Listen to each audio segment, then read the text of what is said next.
Je ich 41 a všetci sú absolventi ateliéru maľby Vysokej školy výtvarných umení počas rokov 1987 až 2008. Pod vedením Jána Bergera sa umelci snažili o rozvoj individuálneho tvorivého potenciálu. Takzvaní Bergerovci teraz prezentujú svoje jedinečné diela na výstave Ateliér maľby.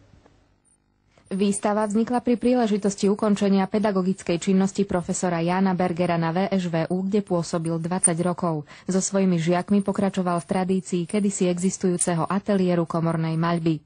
Dal im všestranný základ, no zároveň ich viedol k tomu, že kráčať s módnymi trendmi nie je to, na čo treba klásť dôraz.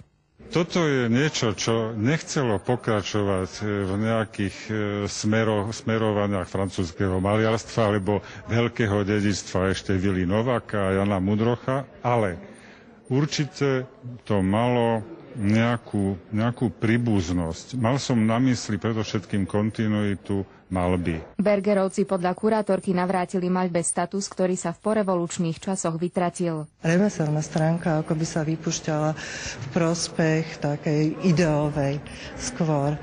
Noémie Nigard prišla študovať maľbu na Slovensko až zo Švédska. Mne dalo štúdium u pána profesora Bergera veľa, lebo aj keď možno on netvorí takým istým spôsobom, ale vedel veľmi ako dobre nám dávať informácie o tom, ako máme pokračovať. Do ateliéru maľby môžete vojsť cez diela 41 výtvarníkov v Dome umenia do konca januára. Natália Navarská, Slovenská televízia.